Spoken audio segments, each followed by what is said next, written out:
Welcome to the channel if it's your first time here, and welcome back if it's not. Now in today's video, which is sponsored by AliExpress, I'm going to attempt to build an entire computer with a budget of just £500 and only using products from AliExpress. I've wanted to build a £500 computer for many years now, but being completely honest and transparent, finding £500 in one hit to make one video is sort of out of my financial reach really. So when the nice people at AliExpress offered me a nice crisp £500 to throw at this project, I really couldn't say no.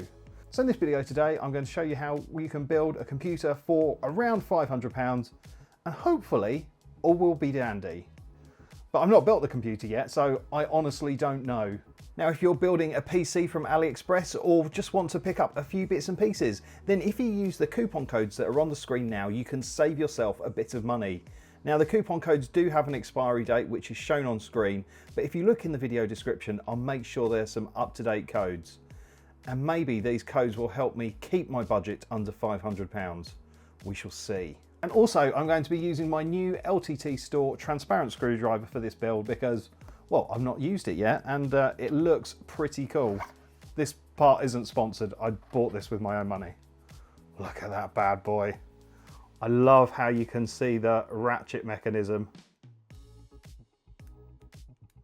And you can also see your bits as well. It's always important to see your bits. Now, obviously with a £500 budget, you can't buy the latest and greatest parts. So I am skipping back a generation or two in some places, but hopefully we should end up with a computer that can do at least 1080p gaming, maybe 1440p gaming. I'm not sure. But I'm hoping we should have a pretty functional computer at the end of this. And to make things a little bit more interesting, I've opted to buy parts from brands you've heard of and also parts from brands you've never heard of before. Because, you know, just because it's not a brand name doesn't mean it's not any good.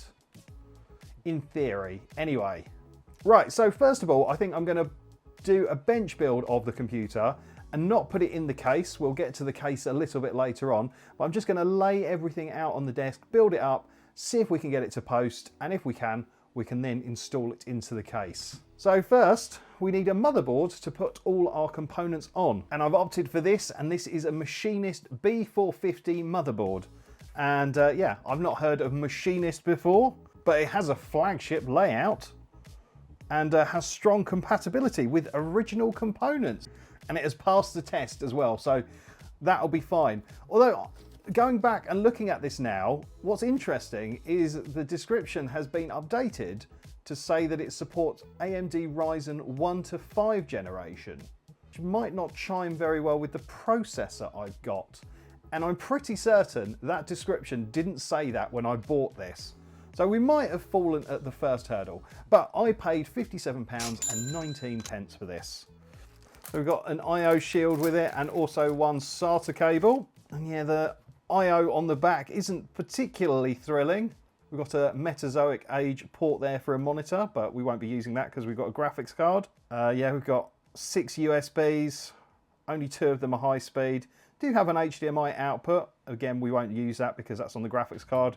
We've got a network port and we've got some audio output. And we've got a port for our graphics card and another port for some kind of expansion card should we wish to. We've got dual channel memory slots, but only 2 of them. And we've got space for an NVMe drive there. We've got SATA connections, 4 of them. Oh, and space for a CMOS battery. Okay. And yeah, here's the CPU. Like I said, it's an AMD Ryzen 7. It's a 3800X. 8-core, 16-thread CPU, apparently. It's definitely an AMD Ryzen CPU. Comes with a little bag of thermal paste as well. Yeah, I don't know if this has been used. Got a few little marks on it. And this cost me £83.79. And to install it, on the back there is a tiny triangle. And then on the motherboard down here, there is another tiny triangle. So we should just be able to put it down. Hook the lever around, down. CPU is installed. And before we worry about cooling that and putting the cooling on, we need a hard drive. So I have opted for this, which is a HAL disk, a solid state drive, and it's got some sort of ninja guy on it. Nice. Apparently this comes with a 3-year warranty, and it's a 512 gigabyte NVMe solid state drive. So it should be nice and quick, hopefully. And this cost me £31.09. And yeah, that should. I need to put it in at a bit of an angle. That's what she said.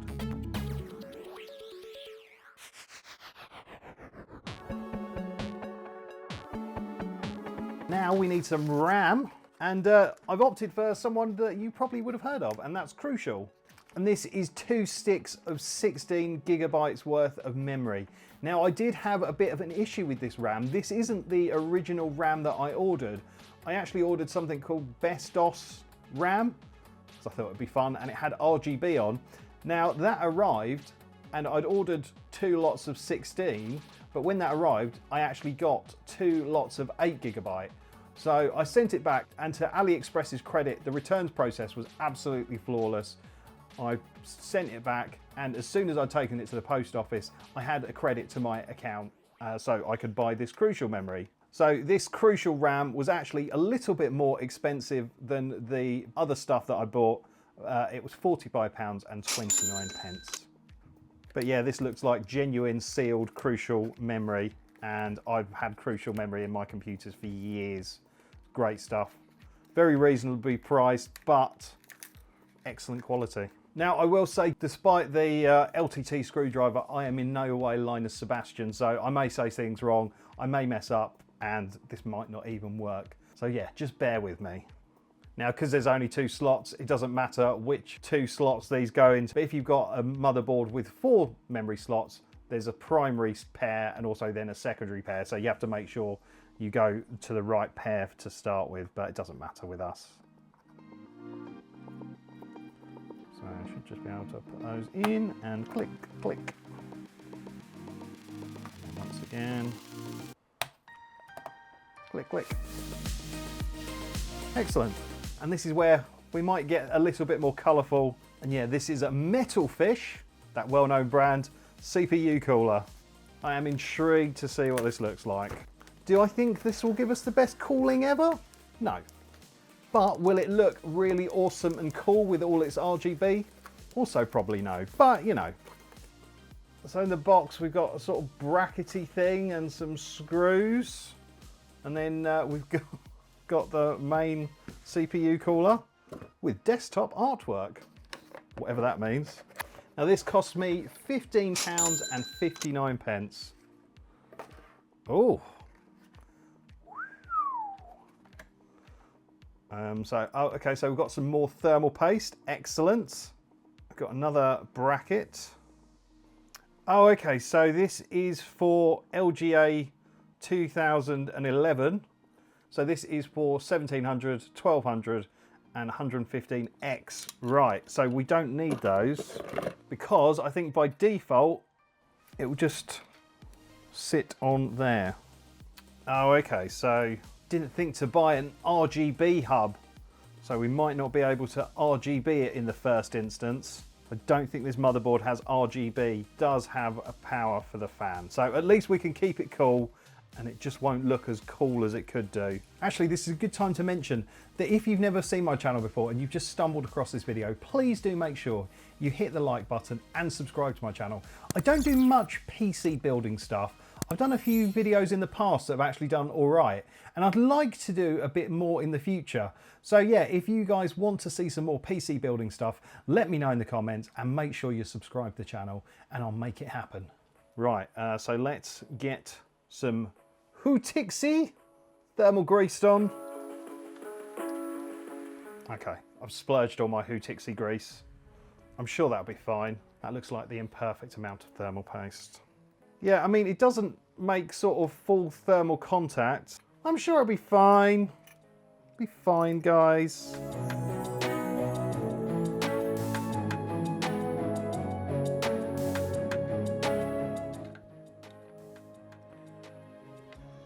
Let's plug it into the CPU fan header. We'll leave the protective strip on there so we can protect our lovely mirrored finish to start with. Now, before we get to the graphics card, I just took a moment to think, oh, I'll put a CMOS battery in here, and I wanted to make sure that I had the correct one. And so I did a little bit of Googling on this motherboard, and there's like literally no information about it. The machinist website seems to be concentrating on like the brand new boards, and it essentially says for drivers and BIOSes and things, contact your AliExpress seller. I guess that's a sort of issue you face when you buy a no-name brand thing that you might need support with. Okay, well, let's look at the graphics card, and that's it. It's in there. I could have gone cheaper on the graphics card, but I've got an RTX 3060 with 12 gigabytes of RAM, and I thought that should be able to give us some decent 1080p gaming, or maybe 1440p gaming, and also because it's an RTX, it will support ray tracing. It won't support like the latest and greatest. Now this cost me £218.79. Now I think this might be a used part, which is fine. Yeah, I think this is a bit of a giveaway. This is an Jesus bag, but I've actually opted for an HP graphics card. So again, a brand you've heard of. I mean, yeah, it could be used, but there's not many sort of scratches around the port. It looks all right. Oh, sort of some slightly shininess here, and there's a little bit of a bend there as well. Okay, interesting. But yeah, we need to hook up some additional power to the back of it. And that will go in our PCIe slot there. We're actually not a million miles away from putting power into this bad boy. Right, so first of all, we need to pull our locking tab back to unlock it. All right, let's lock it in. So to power this, we need a power supply. So let me move this out of the way and we can have a little look at the power supply I got that hopefully won't burn my house down. And this sketchy looking thing is my Zhongfengbao 850 watt power supply. Sure, it'll be absolutely fine. And this costs £52.16. It has efficiency. It has a safety guarantee. Excellent. But it gives us complete protection. So I'm feeling pretty confident. Oh, look at that. It's gold. Oh, it's a Dragon Storm. It doesn't look too horrendous, actually. And do you know what? It is actually pretty weighty. Will I go to sleep with this power supply powered up? No, probably not. But yeah, it doesn't look as bad as I thought. But I opted for this one because it's a modular power supply. So instead of having loads of cables coming out of this, we're only going to plug in the ones that we need. So for our motherboard, the CPU, and also the graphics card. So we're not going to have any SATA drives, so we don't need the SATA cables. Should I have bought a more well-known brand of power supply? Yeah, probably, but where's the fun in that? It doesn't have a voltage switch on it, which a lot of power supplies do have. It's got this switch here, but I wonder if that's for the fan or not. Because it does say that it's rated for all regions, really. Okay, well, we can just plug in the things we need.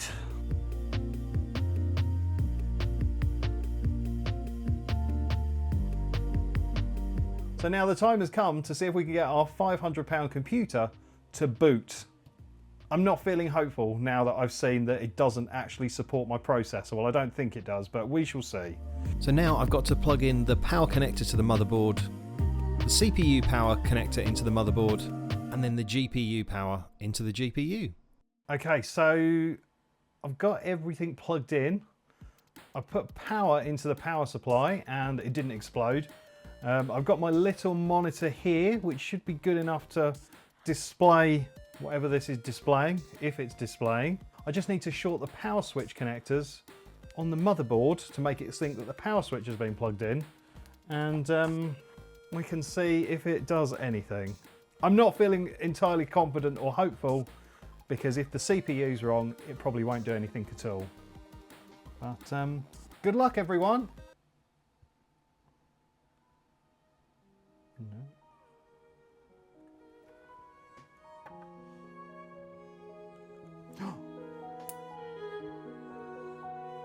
Right, we have lights, we have power.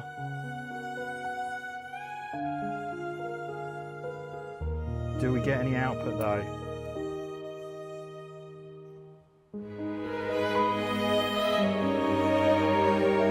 No way!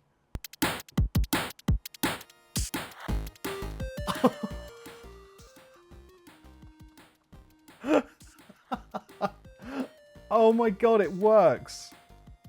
It just can't boot into anything because there's no Windows on the drive. So now, oh no, that's what that switch does. It turns on the RGB. Oh my God. I can't believe it actually works. That is amazing. Now, I think the budget's looking around about £450 now, and we finally need a case to put all this stuff in. Now, this is where I hit a bit of a stumbling block. You see, I ordered one that was £48.59, and it looked really awesome, and it also came with some RGB fans for that price as well, which I thought was great. And once I'd ordered it, about 2 days later, with no sort of real reason, the seller just cancelled the order. Now, finding a case on AliExpress, especially a budget case, is quite difficult. I think it's because the shipping of them is so high. And yeah, just finding something like that that's cheap and that isn't completely terrible and has no airflow was very difficult. So I had to opt for this one. And this was £72.59. Yeah, that did buy the £500 budget a little bit, but I really did struggle to find a case that was the right size and came in under budget. So yeah, might have blown the budget there. But if you remember at the beginning of the video, I gave out some AliExpress coupon codes, and I quite often give them out in my AliExpress sponsored video. So those can actually save me some money and take some money off my bill, and hopefully allow me to buy a few little extra bits and bobs that I'd completely forgotten about. But I'll show you those later. But hopefully the case will be okay. Now I've got to clear the deck a little bit here because the box takes up most of my desk. So yeah, let's switch things up and get the case out. And here's the case. Now around the other side of the case box, it is stoved in a little bit, which does worry me. I would show you that on camera, but it's got like all my address and everything just stuck to the side of it. So it's a bit difficult to see, but what we can see is that this is an iGo AS900 case. Actually, look, it's not just any case, it's a luxury PC chassis. Ooh, with a panoramic glass side, even better. So yeah, we do have a little bit of a hole on that side. Let me spin it around now. And yeah, it does look like the box has been kicked onto the carrier from China. Hopefully that won't affect our panoramic glass side panel. We shall see. Okay, so yeah, we do sort of have the bare minimum of packaging materials, but that does mean that there is a little bit of clearance down the side here. So hopefully our case isn't stoved in completely. Let's just tip the box over. I think she survived the trip. That is actually a surprisingly nice case for the money that I paid for it. Yeah, it's got a tempered glass side panel, which is intact. I'll leave the protective wrapping on there. We don't have much in the way of I/O on it. We've got 2 USB 2 sockets, we've got the audio, and we've got 1 USB 3 socket, and we've got a power and reset button. But I'm actually quite surprised that it's this nice. I mean, is it going to be very nice to build in? Maybe not, but we'll see, we'll see. So the top of it apparently has enough space for a 360mm radiator. And then we've got space here for a 1200 fan. And we've got 7 expansion ports there. And then our little space for our power supply.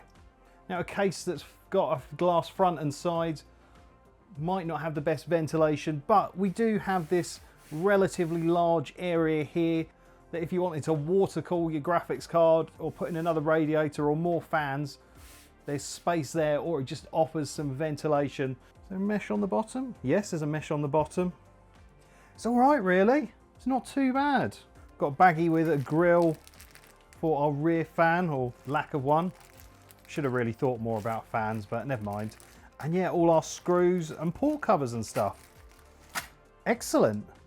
Right, well, I guess we should start building into the case and see how practical it is when we're actually building. So first we need to push in the I/O shield, and I need to fit some extra upstands where there aren't any already in the case. And then once that's done, I need to screw the motherboard into the upstands. Next I have to pop out a couple of the blanking plates from the expansion ports, ready to fit the graphics card. Once the graphics card is in, I can screw it in to the 2 screw slots on the 2 expansion ports. Next job is plugging in the front I/O, so we've got all the different switches and LEDs, and then we've got the connector for the USB 2 sockets, the USB 3 sockets, and then finally the audio connections. So the final thing to install is the PSU, and we use these screws here for it. Now, because of the way the screw holes land, the PSU is actually going in upside down, so that glorious RGB is actually pointing at the base of the case. Never mind, you can still just about see it. So now is a pretty long and laborious job that most people who build computers on YouTube don't show you, and that's doing the cable management. I'm just going to use some Velcro ties that I've threaded through the slots in the machine to manage the cables as best I can. It's not the neatest you'll ever see, but I think it actually turns out okay. Anyway, while I'm sorting out these cables, let me shout out my channel members. Channel members have gone one step above subscribing to the channel and offer a small monthly donation to help out. If you want to become a channel member, then scan the QR code in the corner of the screen or visit the link in the video description. But anyway, our channel members at time of editing are the Kip fans, who are Matt Lovies, JRC Electrical, For the Burbs, Wayne Cornish, Scott Made a Thing, Draco MacGyver, Rebecca, Gigsy80, Christiane, Francesco Demare, Music Me and Tido. Then we have the Kip Early Birds, who are Tim Salt, Sorcerer Stan, Mark C and Rob Lynn. And I love these people so much. They are the Kip lovers, and they are Bella Webster, Stes6fix, Lawrence, Scott Kendall, Props Retrofix, Coaster Chelsea, DD Media Production, Lee Benz, Ann and David Hughes, Danielle Adele, James and Danny, and Alex Bennett. Then these are the nuttiest people that I know. They are the Kip Nutters, and they are the beautiful Becky Bouvar and the delightful Alan Green. And then boom, right at the top here, we've got our Kip Mental, and that is RJ Prate. RJ is at the top tier, and I really do appreciate you, RJ, and I appreciate all my other channel members, no matter what level you're at. Now we're coming to the point in the proceedings where it's time to plug in the cables that have come from the power supply onto the motherboard. I did make a little bit of a mistake here that left me scratching my head for far too long. If you can spot it, let me know in the comments. But with that, I think I'm done. And it was actually pretty straightforward, really. The case was relatively easy to cable manage. Now, I've kept the protective film on the sides of it because there are a few little bits more that I want to do inside of it. So I'm just going to leave those on for now. And then later on in the video, you'll see how it looks finally when it's all finished. But now, obviously we made it post, but we need to get Windows installed on it. So I'm going to download Windows onto a thumb drive, and then we can hopefully get this set up to install Windows. So off camera, I've just had a mild moment of panic where I switched the machine on and it seemed to power on but did nothing. And then I realized that I hadn't plugged in the CPU power, so that's why it wasn't working. And if you'd spotted that when I was building it, then well done. You're a very clever cookie. Right, so yeah, I've just got this little tiny screen here so you can see what's going on. And I've downloaded a copy of Windows onto a USB drive. So hopefully we can boot it. So yeah, and we'll have a quick look in the BIOS as well, see what's going on. I imagine it's probably going to be quite a bare bones BIOS. Now, obviously, this keyboard is not from AliExpress. This is my old keyboard that I used to have. The budget wouldn't stretch to a keyboard and mouse, or indeed a monitor, but yeah, this will do. Okay, so it's recognised we've got some memory. That's good. Okay, I was slightly worried about that, but it's got a TPM device, so that will be good. So Windows 11 should install. BIOS actually looks better than I imagined. Oh, okay. We've got a Windows logo. We've got a squashed Windows logo.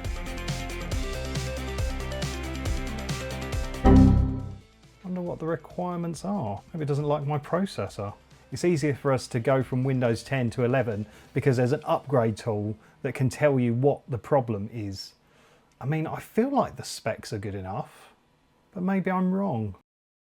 Right, Windows 10 media has been downloaded and put on the memory stick, so we should be able to install that, hopefully. It's pretty good though that our only issue so far has been Windows. Oh, there we go. It's installing Windows. Okay, well, if anything of note pops up, we can jump back in, but yeah, we just got to let Windows do its thing. Well, Windows 10 is installed and it's up to date. Seems all right. It's been running beautifully, actually. I was expecting things to be a little bit sort of glitchy or funny, but it's just running really well. I'm going to do some benchmarking and maybe a bit of gaming in a little bit, but let's just see if our memory's running all right. We're going to Task Manager and going to Performance. So it's detecting our CPU absolutely fine. 8 cores, 16 processes. Recognises the cache. Let's go in the memory. Yeah, the memory's running at full speed. Saying that it's using 2 out of 4 slots. It's definitely only 2 slots. Let's just go into PC Health Check. This is the app that tells you what you need to upgrade to Windows 11. So we'll run that and, okay, what does it say? This PC must support Secure Boot. That's it. So I'm sure I will be able to change that. Okay, well, I've got Windows 10 on there now, but I will check on that later. Right, I'll tell you what, let's just try a 3D Mark benchmark. Now, I've got the screen capture running, but that's running on my computer behind me. So that shouldn't have any impact on the performance of the graphics card at all, because all the legwork is being done by the computer behind me. I don't actually do much or indeed any PC gaming, so I don't actually own any PC games, but I've downloaded Counter-Strike. I might see if I can find some more, maybe get Fortnite or something and see how many frames per second that's running at. But we'll run 3D Mark and we can see how that works. The 3D Mark max threads test. I can hear the fan on the CPU running.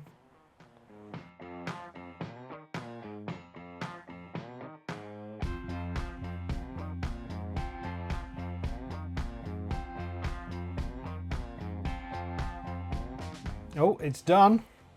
I mean, is that good? Oh, maybe we can compare result online. I mean, it says it's a valid result.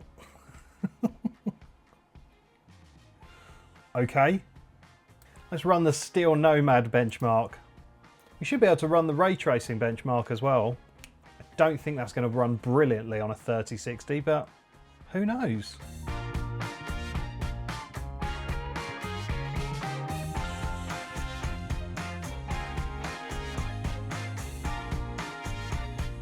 Okay, well look, that's not too bad. It is a bit below average, but not by much. And also here it tells you what kind of performance you can expect from different games. So if we go into Apex Legends, at 1440p Ultra, we can expect over 110 frames per second, which is pretty awesome. Wow, and 140 frames per second at 1080p Ultra. What about Fortnite? Let's see what it thinks it'll be for Fortnite. Okay. So Fortnite at 1080p Ultra settings, it thinks it'll be 245 frames per second. What about, and at 1440p, 50 frames per second. Well, okay, that's fine. What about GTA 5? So 1440p Ultra, 55 frames per second, 1080p Ultra, 170 frames per second. That is not as bad as I thought. That is actually quite impressive. Maybe we should install the Speedway one and see what that says. Because this card does support ray tracing, so in theory, it could be okay.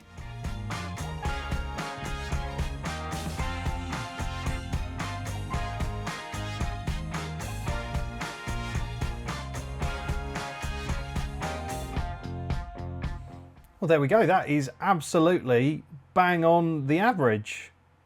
And it's a good. I am pretty impressed so far. But it is getting a little bit late on the day. So I have been filming this video for most of today. So what I think I'll do is I'll get hardware info installed and get MSI Afterburner installed. And we can have the overlay of speeds and stuff like that. And yeah, we can check out a few more benchmarks and things tomorrow. And then wrap this video up and hopefully maybe improve the look of the computer just a little bit. Anyway, back in a second. So it's the following day and I've got some more stuff installed onto the computer, and also I've figured out that secure boot issue so Windows 11 can be installed. But let's just have a little look at how the computer's performing. And I've got HW info or hardware info, and that can show us a bit more information about the computer. So apparently the motherboard is a Colio, yeah, it's one of those. Its BIOS date is from 2023, which is a little while ago. Now I did have a little look round to see if I could find an updated firmware for the BIOS, but there just didn't seem to be anything about it really, apart from a few people on Reddit asking for firmware updates for the BIOS. That is probably, I think, one of the biggest problems with picking, and that is a problem with buying a motherboard from a very small / no-name brand. The drivers and supports and updates just aren't really there. I mean, it seems to be functioning absolutely fine. Maybe I should have looked at an actual named brand motherboard. But where's the fun in that? So it looks like I'm rocking a genuine Ryzen processor. There's no sort of shenanigans going on there. And yeah, it is definitely a GeForce RTX 3060 with 12 gigabytes of RAM, which is what I paid for. You do often hear horror stories of people buying GPUs and things like that from sites like AliExpress and them not being what they say they are. But this does look like a genuine HP RTX 3060 with 12 gigabytes of RAM, so that's good. Let's have a little look at the temperatures, see how it's performing. So the computer's just idle at the moment, we're not really doing anything. Okay, so we're just sort of sitting at 40 degrees, which isn't too bad really. It is quite warm in here because I've got the lights on and the sort of two computers running effectively, and it is a bit warmer than I'd like. I'd say it's probably about 22 degrees in here. So yeah, that's not a horrendous temperature. That little cooler's doing all right, really. I assume the GPU's running at an okay temperature as well. Yeah, I mean, that's running pretty low, so it's not really under any pressure at the moment. It's just outputting this simple Windows display. It's not doing anything complex. We'll push it a little bit harder in a moment. But yeah, nothing really too scary here. It actually seems okay. I'll tell you what we'll do. Let's run a Crystal disk score and see how the drive is performing, because again, the drive was a bit of a no-name product and it feels like it runs okay. The computer boots up pretty quickly. I can't attest to its long-term usage. I don't think I'd ever have anything completely mission critical saved on a hard drive that I didn't know too much about. But you should always have backups of everything of yours. So even if the worst did happen, you should always have a backup. But let's run this and see what the score's like and how the drive might be performing. Okay, yes, so if we compare it with the results from my branded drive, there is a difference, very marked one actually on the write speeds.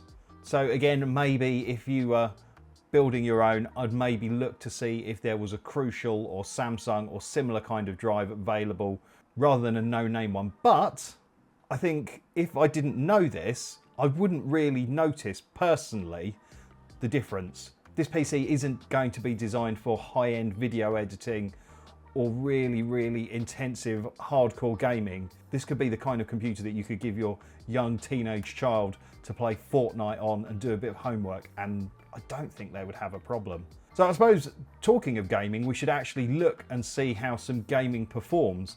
Now, I will be honest with you, I don't do any PC gaming. I mostly play it on my Xbox, so I'm a bit rubbish at this and don't really know what I'm doing.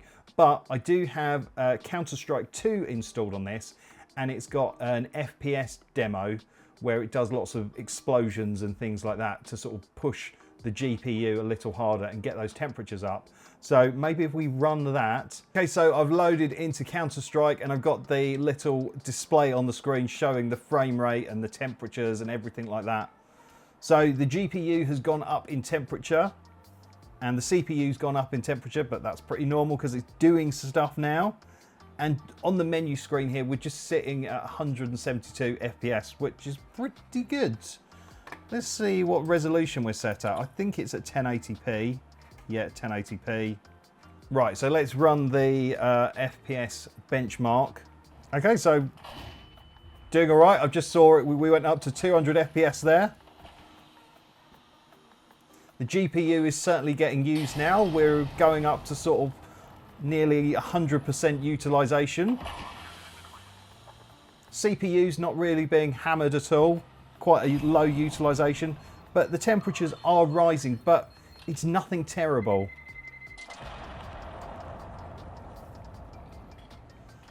So yeah, a few little dips in the frame rate there when things were getting busy, but it's still over 100. Okay, GPU's getting a bit sweaty now. It's up to 81 degrees. But our little CPU guy's doing all right. He seems to be keeping relatively cool, which is actually surprising for such a cheap heatsink and fan. So our average FPS through that demo was around about 180, which is pretty good, really. I'm actually fairly impressed with this guy. So yes, we could definitely game at 1080p on this, and we could probably do all right at 1440p on this as well. So that's pretty good. Right, let's go into a game that I don't really understand, I don't really like, but lots of people play it, and that's Fortnite. Okay, so we're into the game proper, and we're sort of sitting around about 120 FPS. Oh look, there's some shooty guys. That's what's going on, there's some shooting. Right, okay. Maybe I can come up behind them and do a shoot. Nice, I did a kill. I did 2 kills. Amazing.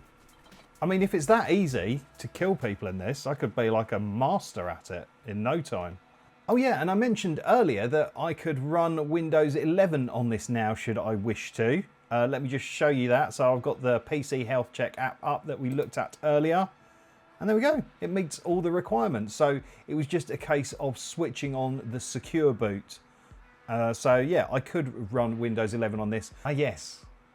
And something else has changed as well, because you haven't seen the computer since I finished building it. So let's take a little look.